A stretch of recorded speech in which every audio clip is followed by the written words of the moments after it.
السلام عليكم ورحمة الله وبركاته.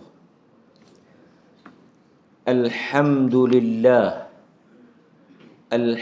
لله الذي أرسل رسوله بالهدى ودين الحق ليظهره على الدين كله ولو كره المشركون.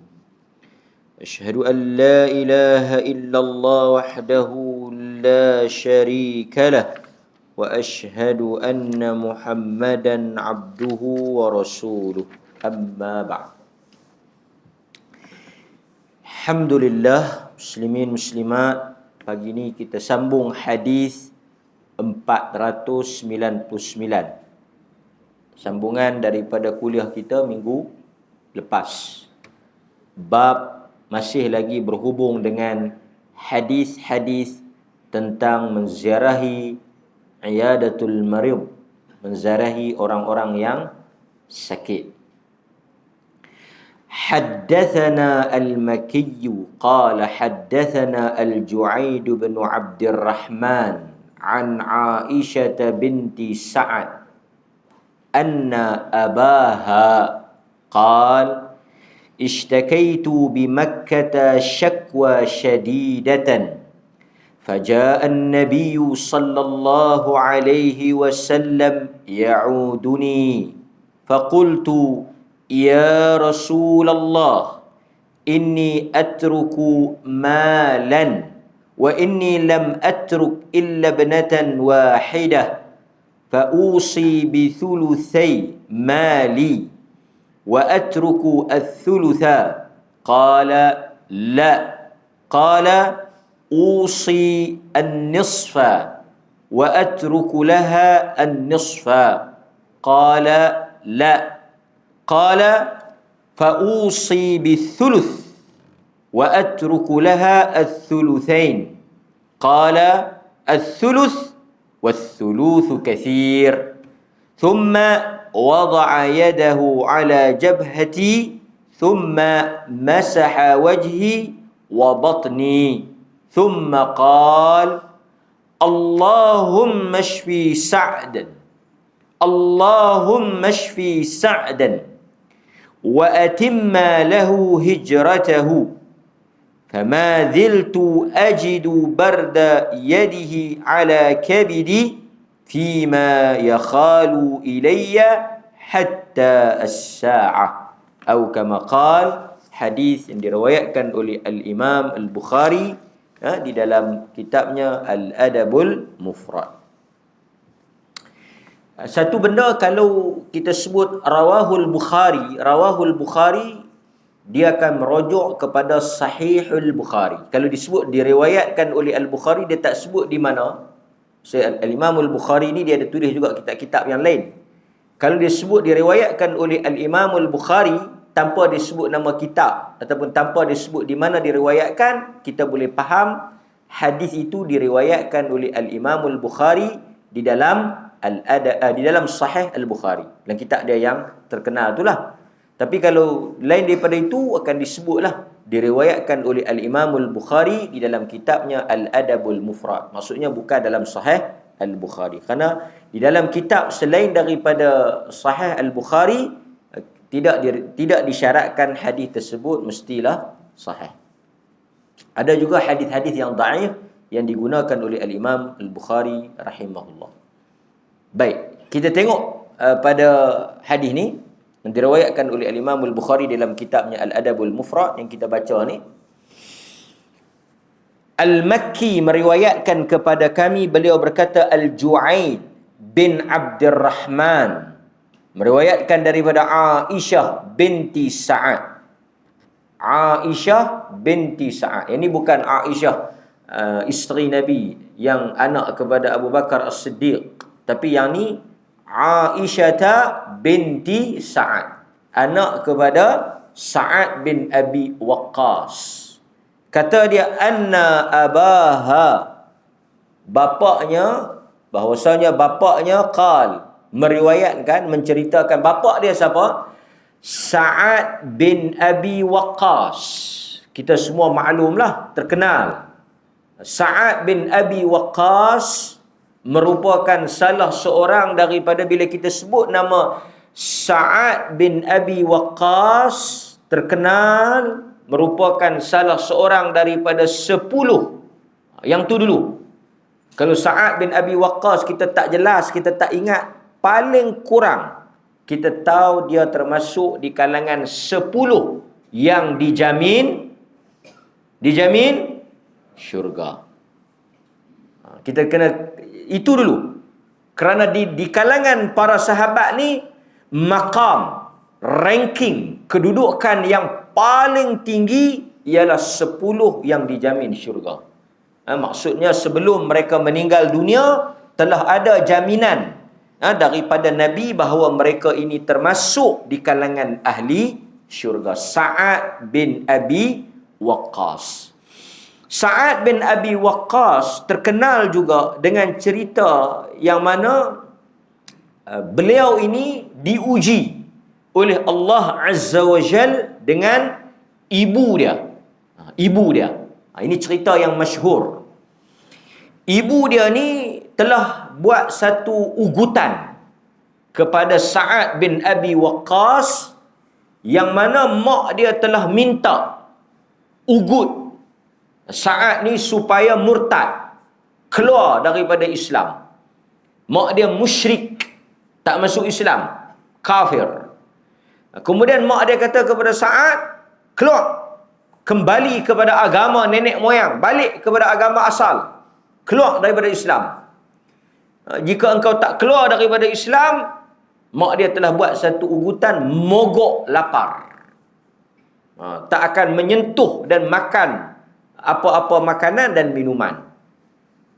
Dia boleh membawa kepada matilah. Dia ugut anak dia. Kalau hang tak balik kepada Islam, tak murtad, tak keluar daripada Islam, balik kepada agama musyrik, agama nenek moyang, hang tak akan masuk, aku tak akan makan, walaupun sedikit pun. Apa kata Sa'ad bin Abi Waqqas?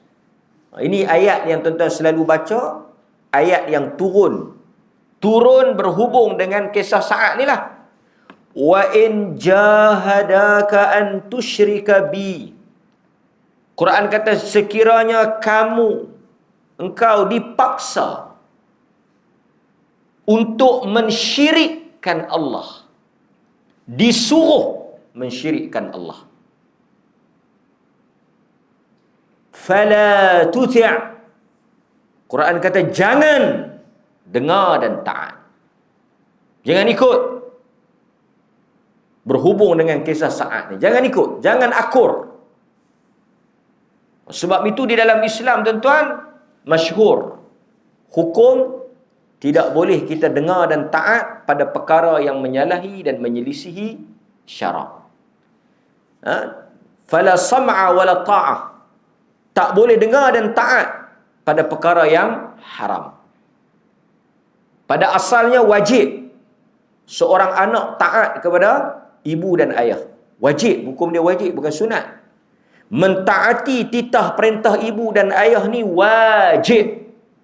Maknanya menyelisihi atau melawan ibu dan ayah ni termasuk di dalam dosa-dosa besar. Demikian juga seorang isteri wajib, bukan sunat muakkad, kan? Wajib mentaati perintah dan arahan suami. Melawan, menderhakai, menyelisihi arahan suami di dalam perkara-perkara yang disuruh, diperintahkan, dia termasuk di dalam dosa-dosa besar. Dosa-dosa besar. Banyak hadis-hadis yang ada yang disebut oleh Nabi SAW. Tapi semua ketaatan kepada manusia ni, wa imma ibu, bapa, suami, ketua, pemerintah, yang kita wajib dengar ni, diikat dengan tidak menyelisihi syarak. Macam cerita Sa'ad bin Abi Waqqas. Cuma Quran kata wasahib huma. Walaupun kamu tak dengar dan jangan ikut, jangan taat, tetapi pergaulilah, layanlah mereka ini dengan cara yang baik, ma'rufah. Maksudnya dalam bab itu kamu jangan ikut.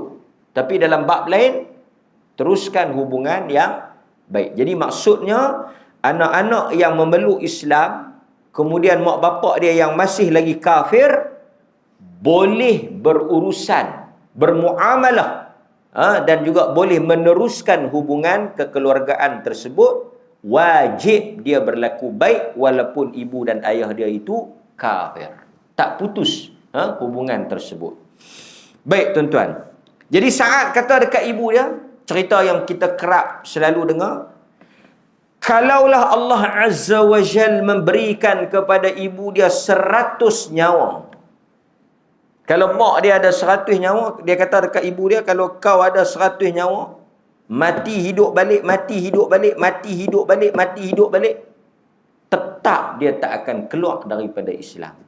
Maknanya kalau mak dia tetap nak mogok lapar sehingga mati, dia tetap tak akan keluar daripada Islam. Dia tak akan ikut dan dengar. Akhirnya mak dia akur dah. Mak dia tak meneruskan mogok. Tapi nak ceritanya, itu sedikit tentang Sa'ad bin Abi Waqqas. Baik, kita sambung. Kata Sa'ad bin Abi Waqqas, ni anak dia, Aisyah. Cerita, aku mengadu ishtakaitu bi Makkah syakwa syadidah. Maknanya dia mengalami satu penyakit, ditimpa satu penyakit yang sangat kuat. Nazak. Sakaratul maut. Teruklah. Nazak. Sakit yang syakwa syadidatan. Faja'an Nabi sallallahu alaihi wasallam ya'uduni. Maka datanglah Nabi sallallahu alaihi wasallam menziarahi aku. Ini salah satu daripada sebab kenapa Al-Imam Al-Bukhari meletakkan hadis ini di dalam bab ini, bab menziarahi orang sakit.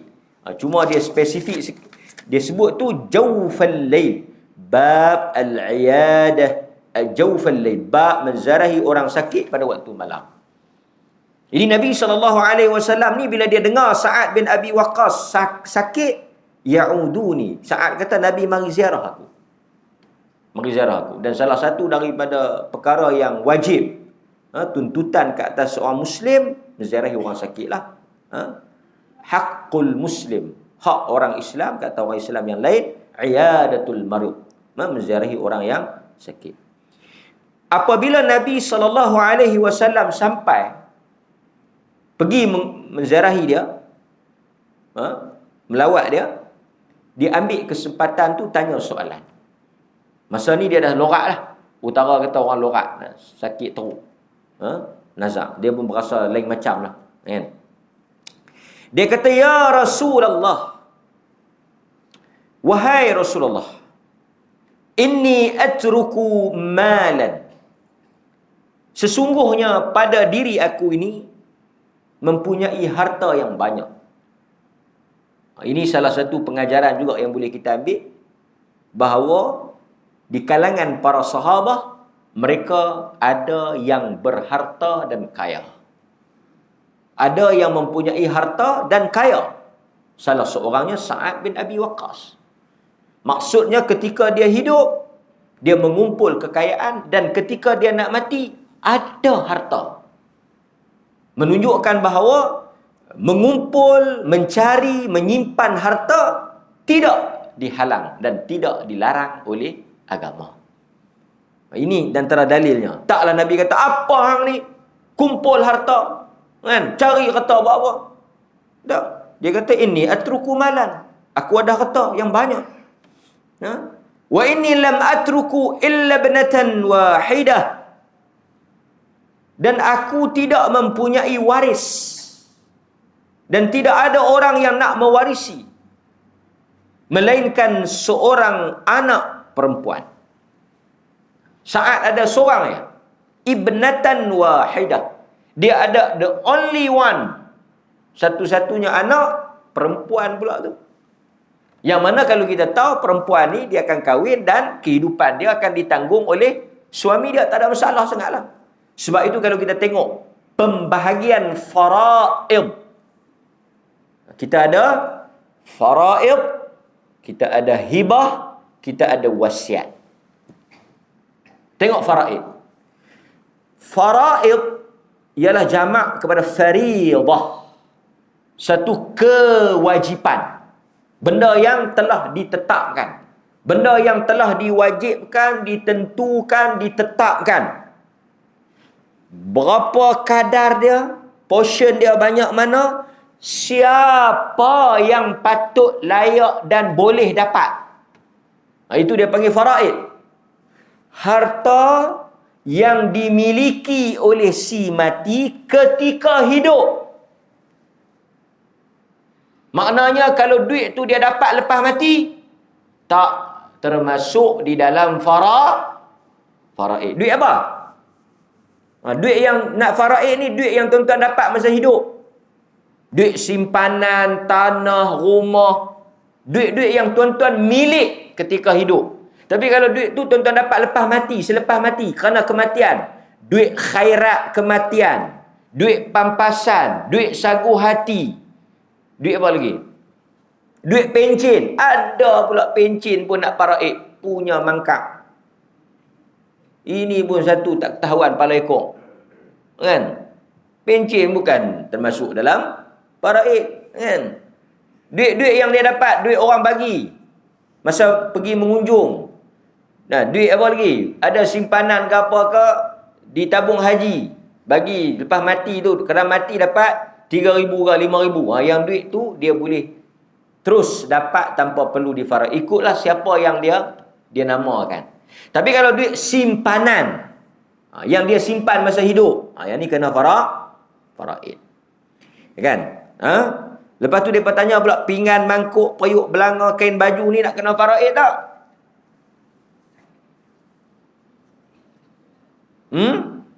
Kalau kata baju tuan-tuan yang orang tengok bagi saja pun tak mau, tak payah faraid lah. Tapi kalau baju tuan-tuan ni jenis LV, kan, Balenciaga, Coach, yang jenis selai 3-4 ribu, kalau jual second hand pun 1,000-2,000 lagi, yang tu kena faraid lah. Ada nilai dia bagi. Pinggan apa yang nak faraid tu? Kalau nak pokok getah beli tu tak payah faraid lah, bagi kat masjid sudah lah. Tapi kalau pinggan yang jenis mahal-mahal, kan? Apa pinggan mahal-mahal? Kita pun tak tahu pasal pinggan kita pun murah. Kan? Dia kata ada satu pinggan harga 500-600. Lebih mahal daripada makanan tu. Kan? Saya tak tahulah, tapi kita duk ingat ni, tera bodoh-bodoh kita ni, kita duk ingat akopal melamin tu mahal. Pi Langkawi yang tu lah mahal. Pi rumah orang kaya bila makan, dia kata pinggan ni saja bila ustaz tengok RM600 satu. Kan? Yang ni kena faraid lah. Pasal kalau kata Piramli apa dah? Apa? Kasim Baba kata apa? Ini pun jual, kalau jual ada harga. Nasib baik kau panas. Kan? Maksudnya kalau benda tu ada nilai value, kita kena faraid. Kan? Kereta, perabot-perabot, kalau perabot yang jenis apa? Perabot biskut Mary tau, biskut Mary. Dia ada satu perabot brand biskut Mary. Bisa dengar tak perabot biskut Mary? Celuk dalam air. Alah, tu lah perabot kita lah. Kan? Celuk dalam air, dia bagi biskut Mary. Celuk dalam air, alah yang tu kan nak faraid apa, angkat pun lekang atas, lekang bawah dah. Jenis pakai buang. Tapi kalau jati, kan, jenis-jenis kayu, jenis-jenis tu hak mahal tu, kena faraid lah, kan. Penyamu nak curi pun mati timpa dia. Baik. Okey. Yang tu dia panggil faraid. Kan, faraid. Baik. So, dia kata apa dekat sini? Dia kata, aku tidak ada waris melainkan seorang anak perempuan. Jadi, aku tak risau sangatlah anak perempuan ni. Pasal tu faraid, wanita dapat satu sahaja bahagian. Lelaki dapat 2. Lelaki dapat 2, perempuan dapat 1. Sikit lah. Kan? Tapi kalau tengok, munasabah lah. Sebab lelaki dia bila dapat banyak, dia pun memang nak kena belanja banyak. Wanita dia tak perlu apa-apa. Dia nak belanja apa? Orang perempuan ni dia nak belanja apa? Dia tak ada. Dari sudut hukum lah. Dari sudut hukum. Lelaki menanggung keseluruhan perbelanjaan kehidupan keluarga. Makan, minum, pakaian, rumah tangga, anak-anak, kesihatan, semua ni wajib atas suami. Dari sudut hukum ni kita baca dari sudut hukum. Jangan sekali dia pula, dah saya duk bayar. Yang tu cerita rumah tangga hang. Tak ada siapa nak ambil tahu. Yang ni orang cerita hukum. Dia kata laki saya tak bayar apa pun. Kan? Yang tu cerita laki dia. Yang ni orang cerita yang ikut suku hukum betul. Dari sudut hukum betul, yang nak kena bayar sewa rumah, yang nak kena bayar apa anak sekolah, yang nak kena bayar apa semua ni suami. Suami. Yang ni nak kena bayar, nak kena tanggung semua. Pergi makan dia kena bayar. Api ayak semua dia kena bayar. Dia semua kira duk semua ni di atas suami lah. Jadi dia kena dapat lah banyak sikit. 2 bahagian. Perempuan ni apa aja dia nak kena bayar? Cuba habaq, perempuan ni kena bayar apa? Yang nak ambil sama, nak ambil 2 juga. Kami pun nak ambil 2 juga. Apa nak ambil 2, nak bayar apa? Nak bayar apa? Oh, kami nak kena bayar banyak, nak kena bayar anak mengasuh, nak kena bayar sewa apa ni, nak bayar bulan-bulan. Yang tu kita yang nak bantu suami. Mungkin ada perjanjian masa nak kahwin dulu. Kan dia berjanji dengan suami dia kalau bagi kerja dia akan tolong. Kan? Itu terpulanglah. Tapi asalnya isteri tidak ada apa-apa dia nak kena bayar. Pasal tu kalau ada isteri-isteri yang membantu suami bayar rumah, bayar kereta, dia kena bersyukurlah. Dia kena berterima kasih, kerana ihsan. Dia bukan royalty, ihsan.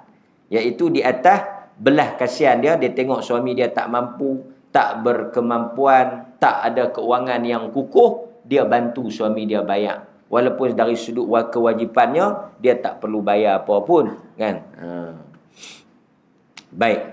Tapi kalau isteri bayar semua, kalau isteri tu tanggung semua, suami tak tanggung apa. Kan? Balik rumah bagi kain pelekat dekat bini, bagi kain batik dekat suami. Boleh? So kita sambung. Tak mana tadi? Okey, dia kata afausi bithulutsai mali. Oleh kerana tak ada masalah pada waris ni, harta dia pun banyak. Dia ingat dia nak wasiat. Usi bisad. Bisad kan? Dengan huruf sad. Usi. Aku nak wasiatkan 2/3 daripada harta. Thulutsai. 2/3. Maknanya kalau duit dia ada 3 juta, 2 juta dia nak wakaf, dia nak wasiat, 1 juta dia nak bagi kat anak dia. Wa atruku ats-thuluts, 1/3. Nabi kata tak boleh lah. Tak boleh. Tak boleh tu maksudnya tak haram lah. Tak boleh lah kan. Dilarang lah. Tak boleh. Usi an-nus. Lepas tu dia kata kalau 2/3 tak boleh, 1/2. 1/2. Setengah lah. Mana banyak? 2/3 ke 1/2? 2/3 lah banyak lagi kan. 2 bahagian daripada 3. Mana 2 tu dia wasiat, dia wasiat, 1 lagi dia simpan. Dia bagi kat anak dia. Dia kata tak, banyak. Tak boleh. Tak boleh tukar 1/2. 50 bagi kat anak dia, 50 dia wasiat, dia infak. Nabi kata tak boleh. Half-half tak boleh. Tak boleh. Kalau ada 1,500,000 wasiat, sedekah, 500,000 lagi bagi kat anak dia. Tak boleh. Qala fa'usi bithuluth wa atruku laha ats-thulutsain. Kalau macam tu dia kurang lagi sikit. 2/3 tak boleh, 1/2 tak boleh. Kalau macam ni 1/3 wasiat, infak, sedekah. Pasal wasiat ni, wasiat ialah harta yang diberikan kepada sesiapa sahaja selain daripada waris. Wasiat ialah harta yang kita beri, kita agihkan kepada sesiapa saja, bukan daripada waris kita. Siapa dia yang bukan waris kita? Waris tak boleh. La wasiyya lil waris. Tak boleh wasiat pada waris. Ini pandangan majoriti ulama. Perincian dia panjang lah, tak apa. Tapi kita pegang bagi mudah faham bagi ni. Waris tak boleh dapat wasiat. Pasal apa mereka tak boleh dapat wasiat? Mereka dah ada faraid. Jadi nak wasiat kat siapa? Wasiat pada anak yatim. Wasiat pada cucu. Wasiat pada anak angkat. Wasiat pada jiran. Wasiat pada masjid. Wasiat pada rumah anak. Yang mana yang bukan waris lah. Buat kebajikan lah. Wasiat pada siapa-siapa saja. Ya? Okey. Baik. Dia kata 1/3 dia nak wasiat. 2/3 dia tinggalkan pada waris dia. 2/3. Banyak Yang Nabi kata as-sulus 1/3. Okeylah. Was-sulusun kathir. 1/3 yang kau nak bagi tu pun sebenarnya banyak sangat dah. Tapi boleh. Jadi maksudnya bila Nabi kata was-sulusun kathir, 1/3 tu banyak. Maksimum. Paling banyak kita boleh wasiat 1/3. Jadi maknanya kalau tuan-tuan nak wasiat pun, kalau tuan-tuan ada 3 juta, 1 juta yang boleh wasiat. Jadi tak betul lah orang yang wasiat habis harta dia tu. Kan? Bercanggah dengan hukum syarak, terbatal wasiat tu.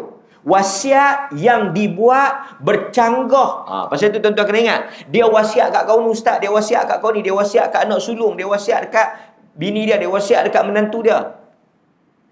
Banyak ni. Ataupun dia wasiat habis. Wasiat yang bercanggah dengan hukum syarak, dia wasiat habis harta dia. Sampai satu pun dia tak tinggal kat kami. Dia punya nak ajak kami ni, waris-waris ni. Wasiat itu terbatal. Kerana wasiat tu bercanggah dengan hukum syarak. Wasiat hanya boleh 1/3. Mana boleh dia wasiat sampai habis? Kan? Wasiat tak boleh habis. Dia takat 1/3. Dia ada limit. Okey? Yang boleh kalau tuan-tuan nak bagi perhabis tu, kalau nak bagi perhabis sungguhlah, hibah, hadiah. Yang tu nak bagi ikut suka lah. Tapi yang tu kena bagi terus. Tak boleh bagi duk tagak-tagak. Tak boleh bagi tangguh-tangguh. Tak boleh bagi simpan-simpan. Nak bagi tapi takut. Lagi saya bagi, dia hantar saya pergi Jawi. Nak bagi tapi takut. Dia ni pun bukan boleh harap sangat ustaz ni. Kan? Kasih pertolongan ni.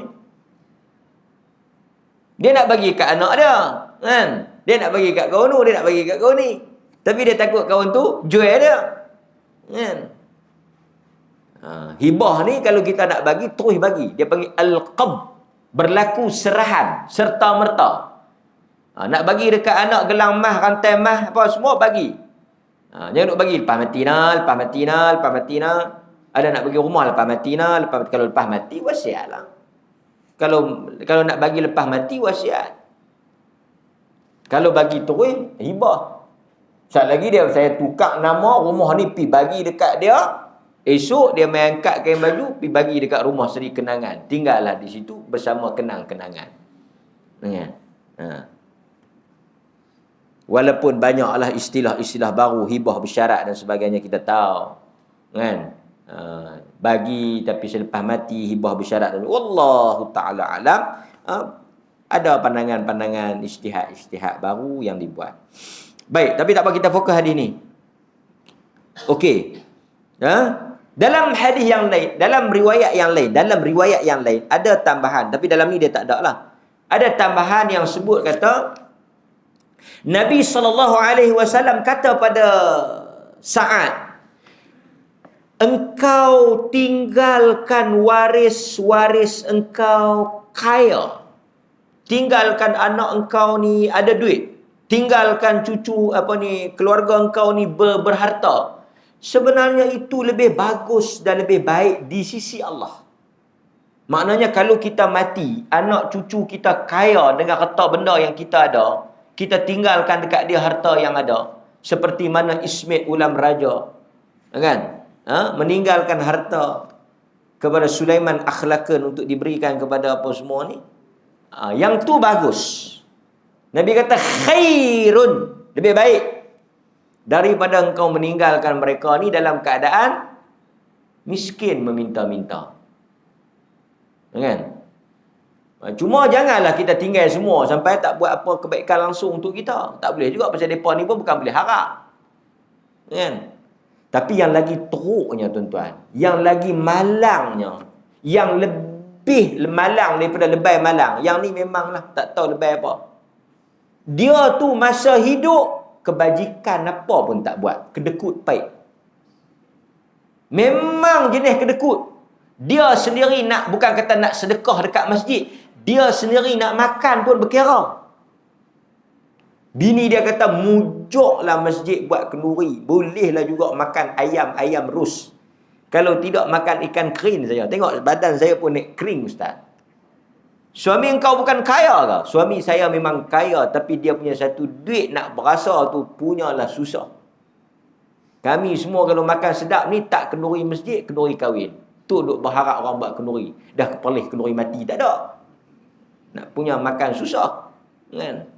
Dia sendiri nak makan pun payah. Kalau orang belanja, dia makan sedap. Pasal tu kalau orang belanja, kambing pun tak bisa, terian pun tak hangat. Kan? Okey, dia tu sendiri berkira. Nak sedekah pun berkira. Nak buat kebajikan berkira. Nak buat ni, amal jariah berkira. Lepas tu dia pun mati. Kan? Boleh kat anak-anak dia. Kita hari Khamis tu raya Deepavali, anak-anak dia 2 kali Deepavali. Rugilah dia, betul tak? Untuk diri dia tak buat, dapat kat anak-anak dia jola-joli. Kan? Nampak? Yang ni yang Nabi kata abdud dinar, hamba duit. Dia jadi hamba. Dia jadi hamba pada duit. Duit tu tuan dia. Bukan duit tu hamba dia. Dia tu hamba duit. Boleh faham? Baik. Maka Nabi kata tinggalkan waris. Tapi dalam keadaan yang kita juga ada bahagian kita lah. Kan? Okey. Cuma kadang-kadang tuan-tuan, kita jangan duk fikirkan sangat lah anak-anak ni. Jangan duk fikirkan sangat. Allah dah buat faraid. Biar faraid tu bergerak dan berjalan. Jangan duk susah hati, jangan duk fikir. Ni dalam kubur pun malaikat duk tanya, dia duk fikir lagi, bagi elok kan macam mana kan. Jawab dulu soalan tu, sekali fikir lagi. Duk susah hati lagi nu kata. Faraid ada. Jangan duk susah hati. Faraid tu kalau betul anak dia, bin dia, bini dia akan ada bahagian. Jangan takut, faraid dah ada. Tak payah susah-susah. Allah dah buat hukum faraid. Bahagian ni banyak mana? 1/6, 1/8, 3/2, 2/4, semua dah. Nisfun, sulusun, sudusun, kan dalam Quran, sudus. Kau tuan-tuan baca, kan? Sulus. Tu dalam surah An-Nisa. Tu dah komplit. Bahagian, portion masing-masing. Jangan duk risau. Kan? Cuma saya juga nak nasihatkan sedikit. Bukan banyak, sikit. Kepada mereka yang menjadi ejen-ejen hibah ataupun ejen-ejen takaful ataupun ejen-ejen harta benda ni. Depa main dekat orang-orang yang ada duit ni, selalu kita risaulah. Ini satu nasihat umum. Jangan kita memburukkan hukum Allah Ta'ala dalam kegairahan kita untuk membuat apa ni. Dia main, dia kata, ni abang, baik abang buat hibah lah. Esok kalau abang mati, bini-bini abang, bini-bini pula. Esok kalau abang mati ni, faraid ni, dia memburukkan faraid. Yang sedangkan faraid ni bukan hukum manusia, hukum Allah Ta'ala. Faraid ni nanti bini tak dapat semua, anak tak dapat semua. Esok ni anak abang mereka halau keluar macam tu je. Adik-beradik abang boleh dapat. Dia duduk. Faraid ni hukum Allah Ta'ala. Memang faraid ni ada bahagian mak, ada bahagian bapa, waris-waris lain ada. Tak semua pi kat isteri, betul. Tapi kita kena faham hukum ni hukum Allah. Kita nak kempen bagus, buat hibah. Hibah ni ada kelebihan dia apa? Tanpa kita nak membandingkan dengan faraid. Bila kita banding dengan faraid, kita pelekeh, kita pergi gempah orang nak habaq kata faraid ni tak bagus, faraid ni menyebabkan isteri kita dizalimi, anak-anak kita teranaya. Faraid ni bukan hukum kerajaan ni. Faraid ni bukan hukum manusia. Faraid ni hukum Allah Ta'ala. Takkan Allah Ta'ala buat satu benda yang zalim. Takkan Allah buat satu benda yang naya orang. Hati-hati dalam perkataan kita. Kegerahan kita nak kempen sampai kita tercela hukum Allah Ta'ala. Baik, lalu Nabi SAW dah selesai jawab soalan Sa'ad. Nabi meletakkan kata Sa'ad, tangan baginda pada dahi aku. Nabi tak di kepala. Sentuhan, masih. Sunnah. Bila tetapi tengok orang sakit, touch bahagian yang dia sakit. Pegang tempat-tempat yang dia sakit. Ni sunnah. Pi itu pegang. Tangan, tahu nak sakit? Kepala ke? Tangan ke? Kan? Pegang, sentuh. Kemudian Nabi SAW mengusap, masaha, sapu di kepala dan sapu batni, perut. Dia sapu tan perut, sapu tan kepala. Sebab dia sentuhan ni dia satu bentuk ruqyah, jampi. Kemudian Nabi SAW membaca doa Allahumma shfi Sa'ad. Ya Allah, berikanlah kesembuhan kepada Sa'ad. Jadi tuan-tuan, sunnahnya bila pergi tengok orang sakit, yang pertama tuan-tuan pegang tang mana dia sakit, kemudian tuan-tuan, ya Allah, sembuhkanlah penyakit dia ni. Sapu. Kan? Ini antara benda yang dilakukan oleh Nabi SAW. Apatah lagi jika yang menziarahi tuan-tuan di kalangan orang-orang saleh. Orang-orang masjid mai, orang-orang saleh, orang-orang warak, di kalangan imam-imam, kan? Mai kat kita, doa-doa yang mustajab mai dia pegang.